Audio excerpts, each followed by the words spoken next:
Hey guys, welcome back to today's video. Today is Saturday, January 12th, 2019, and we're going to be looking at the 2018 President Donald Trump approval rating for the month of December, the last month in 2018. I was originally going to do a video about this in about mid-February, but with so many people announcing very recently that they are running for president of the United States, I decided that this is going to be a very hot topic of discussion, especially leading into the 2020 election. The idea of Donald Trump being reelected. Now, first of all, sorry, I am sick, by the way. But first of all, it isn't looking too good. Looking on your map right now, all the states in red are currently states that disapprove of the president, even in areas where he heavily won back in 2016. The states in green are states that he currently is approved in. So if you count them all up, I believe as of right now, there are, I would say, 21 Donald Trump states that currently approve of his presidency, and then the rest of them, including the District of Columbia, which totals up, I guess you could say, 40 if you count D.C., which isn't really a state, but still in terms of approval, sorry, not 40, 30, it would, I guess, be 29 states and then 30 if you count D.C., not really as a state, but just as a body that has electoral votes.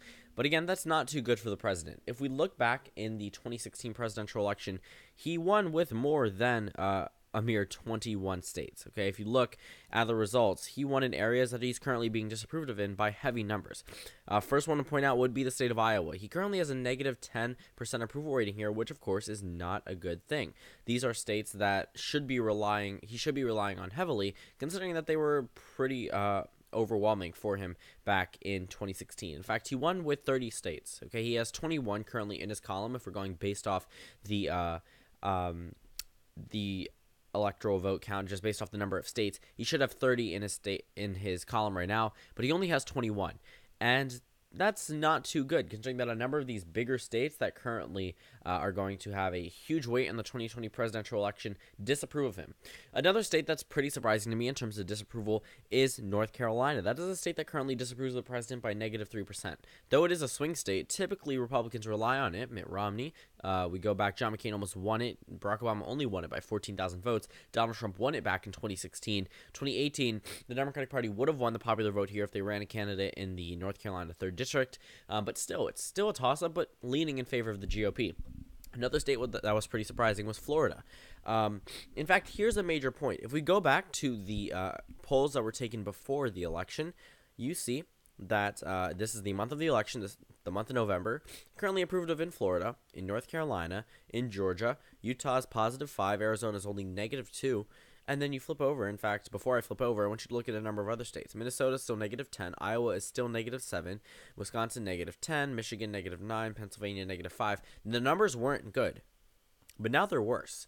Okay, we have 3 more states to add to the negative approval rating column for President Trump. We look over at Utah, only a 3% net approval in a solidly Republican state. I mean, that's a huge thing. Kansas is only positive 2. Montana is only positive 3. Missouri is only positive 3. Alaska is only positive 3. Texas is only positive 4. And Arizona is now negative 7.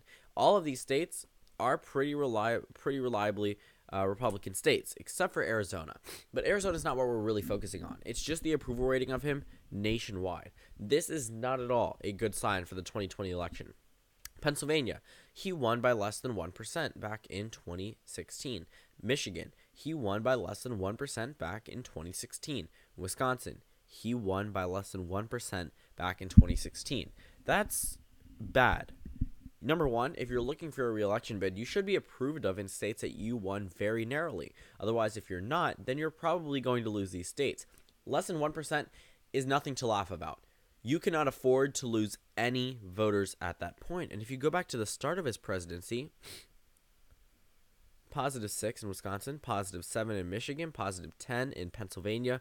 There were only a couple of states, 5 states that disapproved of the president. California, Maryland, of course, Vermont, Massachusetts, and Rhode Island. That's it. Go slower into his presidency, you start to see a redefined 2012 presidential election map. Now, I would say his weakest point in terms of looking at all of the states probably would be in January of 2018 when the Democratic Party led by double digits and was on track to win back the Senate in the 2018 midterms. Of course, peaks happen and then they fall. And then it got around to election time where he started to rebound in some states like Ohio, in North Carolina, Georgia, and Florida. A month passes, he's back down again. And again, looking at these states, if you win by less than 1% in these 3 states alone, they seem out of the question at this point. Michigan, gain in the governorship for the Democrats, hold in the Senate, and I believe a gain in the House of Representatives. Wisconsin, gain in the hold in the Senate and gain in the governorship. Pennsylvania, hold in the governorship, hold in the Senate race, and a number of gains in the House of Representatives. Looking at neighboring states, Ohio has a -3 net approval rating here. Donald Trump won here by almost 10% in 2016. Likewise in Iowa, which was an even larger margin for Donald Trump in 2016, and which was even more of a surprise considering Barack Obama had a very strong hold here. It now has a -10% approval rating of the President of the United States. That is not a good sign. And again, when it comes down to economic issues, tariffs, things like that, it doesn't seem like it's going too well, especially in a state like Iowa. Now, looking in the Sun Belt, though, this is an area where he really wants to focus on. Why? The wall. Okay, the wall does not really impact people in Michigan and Wisconsin as much as it would impact people in Texas, in New Mexico, in Arizona, in Nevada, in California. And of course, he's not caring about California. He's probably not caring too much about New Mexico. But Colorado, -16 net approval. That's horrible. Texas, +4 net approval. That's horrible. These are states that should be not Colorado, but Texas, Kansas, Missouri, Utah. Okay, Indiana, which is only 8, should be winning by larger here. Going over to Montana, 3, larger.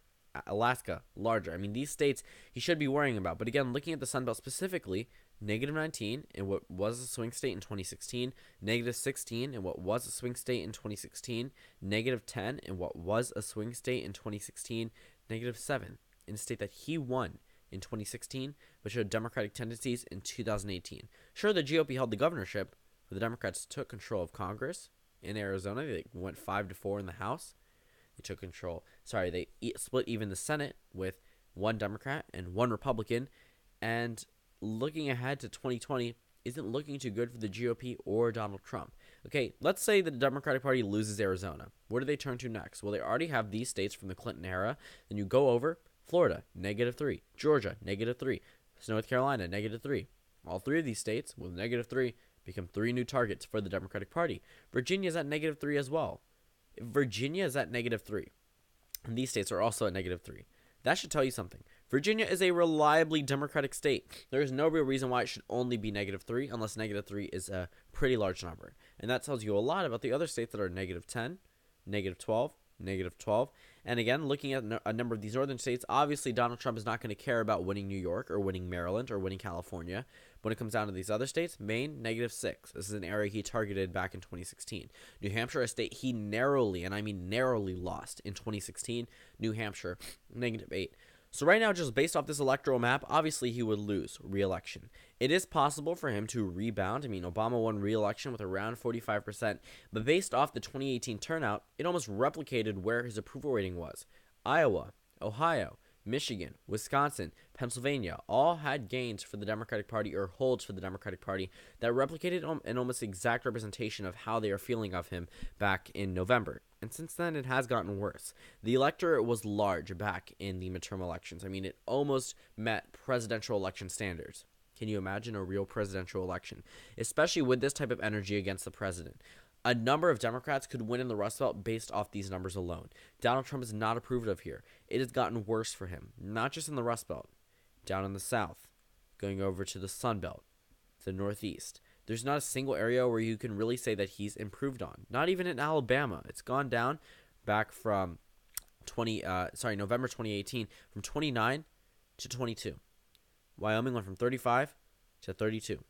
West Virginia went from 31 down to 26. And of course, this is a large amount.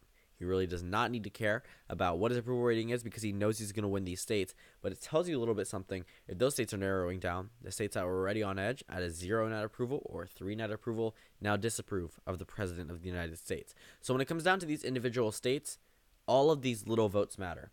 If Donald Trump won in these states by less than 1% back in 2016, he's probably not going to win them again. He's probably not going to be competitive in New Hampshire again.